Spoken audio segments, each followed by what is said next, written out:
Kelanchal times की खास पेशकश नगर निगम का दंगल। नमस्कार, आप देख रहे हैं केलांचल टाइम्स। मैं हूं आपके साथ प्रिया पांडे। जैसा कि आप सबको पता है कि नगर निगम का चुनाव चल रहा है। इसी कड़ी में हमारी टीम पहुंची मुंगेर, जहां पे उनकी मुलाकात हुई नगर पंचायत तारापुर से मुख्य पार्षद प्रत्याशी राहत प्रवीण से और उनके प्रतिनिधि मोहम्मद समर से। तो आइए जानते हैं चुनाव को लेकर उनकी क्या क्या तैयारियां हैं। आइए देखते हैं हमारे संवाददाता विकास कुमार की इस खास रिपोर्ट में। केलांचल टाइम्स, हर खबर पर हमारी नजर। नमस्कार, आप देख रहे हैं केलांचल टाइम्स। मैं हूं विकास कुमार। हम अभी हैं मुंगेर जिला के तारापुर नगर पंचायत में। पटना से लगभग 250 किलोमीटर की दूरी पड़ती है। तारापुर शहीदों की धरती रही है। तारापुर पहले से विधानसभा भी है, तारापुर अनुमंडल भी है। जनता की मांग पर तारापुर को नगर पंचायत का दर्जा दिया गया है। यहाँ प्रथम चरण में चुनाव होना है। जनता भी उत्साहित है, प्रत्याशी भी उत्साहित हैं। वार्ड प्रत्याशी हों या मुख्य पार्षद प्रत्याशी हों या फिर उप मुख्य पार्षद प्रत्याशी हों, सभी लोग अपने अपने तरीके से जनता के सामने वादा कर रहे हैं और जनता को लुभाने का प्रयास कर रहे हैं। हम इसी कड़ी में हैं। तारापुर नगर पंचायत के मुख्य पार्षद प्रत्याशी हैं राहत प्रवीण जी। हम उनके प्रतिनिधि से बात करेंगे, मोहम्मद समर जी से। सर, हमारे चैनल में आपका स्वागत है। धन्यवाद। सर, चुनाव लड़ने का आपका मुख्य उद्देश्य क्या है? यहाँ की जनता को जो लाभ आता है सरकार के द्वारा दिया हुआ योजना, कम से कम वो योजना जो आज तक लोगों को सही से नहीं पहुंच पा रही है, हमको उसको जन जन उसको हर दरवाजे तक, हर ज़रूरतमंद तक पहुंचाना। यहाँ के जो मजलूम हैं, गरीब हैं, जिनको देखने वाला कोई नहीं है, उनको हमको देखना, उनको हमको विकास की योजनाओं में उनकी सहभागिता सुनिश्चित करना, ये हमारा परम उद्देश्य होगा। जनता सर, अन्य भी प्रत्याशी हैं, आपको ही वोट क्यों देगी?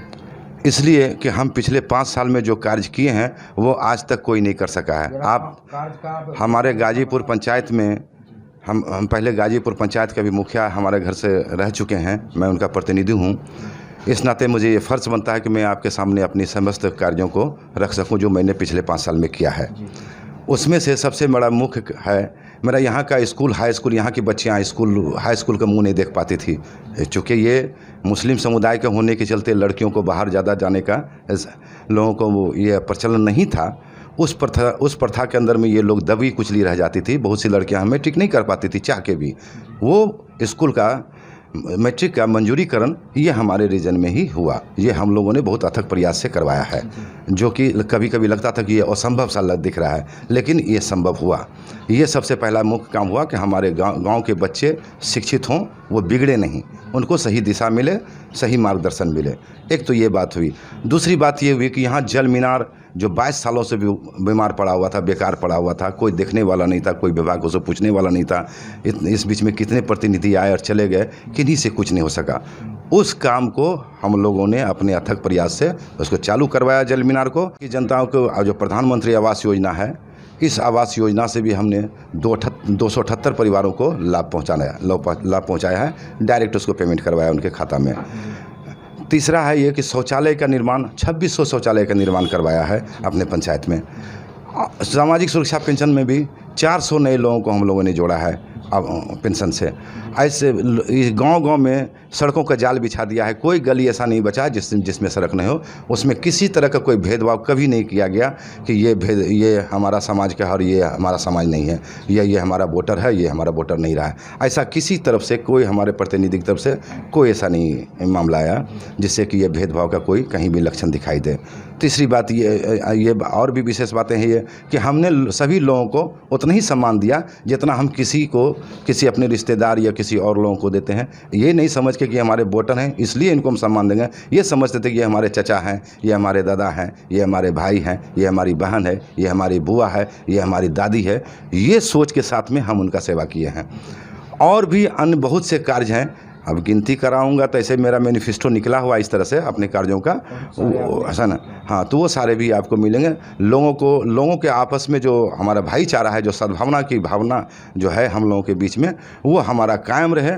ये इसलिए कि यहाँ सभी मिले हुए वर्ग हैं, मिक्स समुदाय है। तो मिक्स समुदाय में जिस तरह का हमको अपना संस्कृति का रखना चाहिए था। अपनी सभ्यता जो हमारी है, हमने उस सभ्यता और संस्कृति का निर्वहन किया है।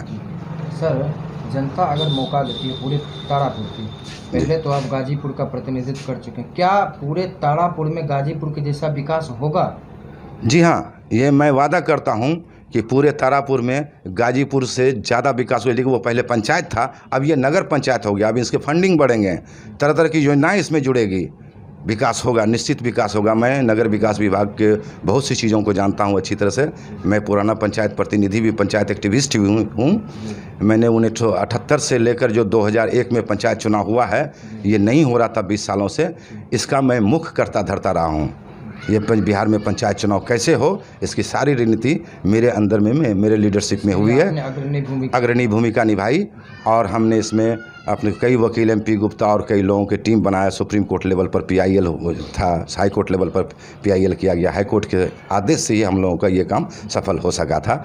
उसी में 73वां संविधान संशोधन के बाद एक 74वां संविधान संशोधन भी था, जिससे कि नगर निकाय का भी चुनाव रुका हुआ था। और हम लोगों ने उस प्रयास में 74वां संविधान संशोधन को भी जोड़ा था, जिससे कि हमारा इसका भी चुनाव होने का रास्ता साफ हुआ। नहीं तो पहले ये चुनाव रुका हुआ था। चाहते हैं कि हमारा क्षेत्र का जो विकास हो, ऐसा विकास हो जो लगे कि हाँ विकास हुआ है। कुछ ऐसा नहीं कि सिर्फ जैसे नेता कहते हैं, नेता की तरह नहीं। मैं एक सामाजिक कार्यकर्ता हूँ, सोशल एक्टिविस्ट हूँ, ये सारे लोग जानते हैं। इसलिए मैं उस हिसाब से, उस मूड से कह रहा हूँ कि मैं यहाँ जो करूँगा वो एक अकल्पनीय विकास होगा, जिसके बारे में लोगों ने सोचा भी नहीं होगा। उस तरह का मैं विकास यहाँ लाने का वादा करता हूँ। कहने का अर्थ है तारापुर नगर पंचायत का विकास होगा? जी हाँ, होगा। मेरे पास उसकी रूपरेखा तैयार है कि मैं कैसे करूँगा। जैसे आप जानना चाहते हैं तो मैं यहाँ बता रहा हूँ कि मेरा सबसे पहला विज़न है कि मैं वार्ड स्तर पर माइक्रो प्लानिंग करूँ कि यहाँ के कितने मुद्दे हैं, सामाजिक मुद्दे हैं, कितनी हमारे रूढ़िवादिता के अंदर में लोग फंसे हुए हैं। मैं उन चीज़ों को, हमारे यहाँ के समाज के अंदर में जड़ता क्या है, उन चीज़ों को पहले निकाल लूँ। ये हमारा संभव होगा माइक्रो प्लानिंग से। उसमें हमें कितनी तरह की योजनाओं को लाना, हमारी समाज की ज़रूरतें क्या है, पहले हमको नीड असेसमेंट करना है, ज़रूरतों को समझना है कि समाज की ज़रूरतें क्या है, जो हमें माइक्रो प्लानिंग से मिलेगा। साथ में हमको ये मिलेगा कि माइक्रो प्लानिंग से हमारा वार्ड स्तर पर सामूहिक संगठन बनेगा, जो अपने वार्ड को चलाने में, उसका संचालन में सक्षम हो सकेगा। चाहे नेता कोई भी हो, लेकिन वार्ड के हाथ में पावर रहेगा। हम वार्ड की स्वायत्तता चाहते हैं, ये स्थानीय स्वशासन का पैगाम है। तो हम ये चाहते हैं कि लोगों में स्थानीय स्वशासन कैसे चलता है ये लोग देखें, जो अभी तक दिखाई नहीं पड़ रहा है। आज भी कहीं भी पंचायत में डुगडुगी बजा के किसी भी ग्राम आम सभा को नहीं किया जा रहा है। मैं ये चाहता हूं कि ये प्रक्रिया पुनः लागू हो, लोगों तक, लोगों की पहुंच ग्राम सभा तक पहुंचे, वार्ड सभा तक पहुंचे। और अगर पहुंचेगी, उनकी सहभागिता होगी, तो निश्चित है कि उनको योजनाओं का लाभ मिलेगा। और मैं ये माइक्रो प्लानिंग के माध्यम से करना चाहता हूं कि वार्ड स्तर पर माइक्रो प्लानिंग हो जाए और गांव की, वो मोहल्ले की योजना ऐसा योजना बन जाए जो ज़रूरत के हिसाब से हो, समाज की ज़रूरतों के हिसाब से हो। और उन ज़रूरतों को मैं फिर एक एनुअल प्लान, पर्सपेक्टिव प्लान बना के, संदर्भ प्लान जो होता है, एक लंबे समय का लॉन्ग टर्म प्लानिंग के साथ में एक प्लान बना के मैं इस तारापुर के क्षेत्र को नगर पंचायत को दे दूं, ताकि मैं रहूं या ना रहूं, लेकिन ये प्लान जो रहेगा वो यहाँ की जड़ एक संविधान बन के आगे लोगों को राह दिखाते रहे कि हमारा विकास कैसे होगा। सर, एक बड़ा सवाल है, आजकल एक प्रचलन चल रहा है कि लोग प्रधानमंत्री आवास योजना हो जाए, राशन कार्ड हो जाए या फिर शौचालय हो जाए, जो योजनाएं हैं सरकार की, उसमें लोग कुछ पैसा लेते हैं, नगद लेते हैं। आपके जीतने के बाद स्थिति बदलेगी? हाँ या ना? जी हाँ, बदलेगी, निश्चित बदलेगी। इसलिए बदलेगी कि हमारा फोकस होगा वार्ड स्तर। हम वार्ड स्तर पर लोगों को भ्रष्टाचार मुक्ति का ट्रेनिंग देंगे कि कैसे भ्रष्टाचार मुक्त हो, आपका काम फ्री में कैसे हो, आपका काम किसी के सहयोग से कैसे हो। इसके लिए संभव पड़ा तो हमको वार्ड हेल्पलाइन चलाना पड़े, तो वार्ड स्तर पर वार्ड हेल्पलाइन भी चलाऊंगा। सर, अगर कोई व्यक्ति आपका ही कोई व्यक्ति बिचौलिए के रूप में कोई अगर पैसा ले ले, तो आप उस पर क्या करेंगे? जी हाँ, मैं उसको समाज के बीच में उसे लाऊंगा, पब्लिक के बीच में ला के, सरकार के जो प्रतिनिधि हैं, सरकार के जो यहाँ करता धरता हैं, उनके बीच में लाऊंगा। उनको दिखाऊंगा कि ये हमारे समाज के ये लोग कलंक हैं, और मैं उन कलंक को दूर करने की कोशिश करूँगा समाज, वार्ड के स्तर से, लोगों के सहयोग से। जनता से मेरी अपील है, राहत परवीन, जिनका चुनाव चिन्ह छाप है, टाइपराइटर छाप, और ये 11वां पोजीशन पर हैं चुनाव चिन्ह में, 11वां स्थल पर है इनका चुनाव चिन्ह, टाइपराइटर छाप। ये भारी मतों से जीते, ताकि मेरी जो परिकल्पना है उसका परिकल्पना को मैं यहाँ साकार करके तारापुर के समस्त नगर पंचायत के क्षेत्र के लोगों को मैं एक सही राह दिखा सकूं, सही एक स्थान दे सकूं, और लोगों का एक तारापुर का नाम पूरे बिहार में ही नहीं पूरे हिंदुस्तान में रोशन कर सकूं। मेरी ऐसी इच्छा है। ये हमारे प्रतिनिधि को आप लोग सहयोग करें, उनको भारी मतों से जितावें, जहाँ कोई भेदभाव नहीं हो, जहाँ कोई किसी तरह का कोई रंग का पहचान नहीं हो, जहाँ किसी तरह का खाने का कोई पहचान नहीं हो, जहाँ किसी तरह कोई कपड़े का पहचान नहीं हो, वहाँ सिर्फ पहचान हो सिर्फ आदमी का और आदमियत का और मानवता का। बस मैं इसी इंसानियत के साथ में चाहता हूँ कि लोग यहाँ जिएं और इंसानियत को दिखाएं कि दुनिया में इंसानियत भी क्या चीज़ होती है और इंसानियत से कितने अच्छे से अच्छे काम किए जा सकते हैं। विकास करने का अगर इरादा हो तो कोई नहीं रोक सकता। इन्होंने विकास के जो सारे प्लान बनाए हैं ये वाकई में आश्चर्यचकित है, और मैं अपने चैनल के माध्यम से लोगों को कहना चाहता हूं कि आप भी इस तरह का मैनिफेस्टो अपने नगर पंचायत, अपने नगर परिषद, वो अपने नगर निगम के लिए बनाएं। वैसा ब्लूप्रिंट आप तैयार करें जिससे कि पूरे शहर का विकास हो। कैमरा पर्सन प्रवीण कुमार के साथ विकास कुमार की खास रिपोर्ट। अरे ठीक हो भैया, ऐसे वीडियो देखे जा रहे हो तनका सब्सक्राइब कर लो, और हाँ घंटा का बटन जरूर दबाना, तब हमारे वीडियो का नोटिफिकेशन सबसे पहले मिलेगा। यहाँ वहाँ का देखा तो हम तो क्या ही कहते हैं, जल्दी दबाओ।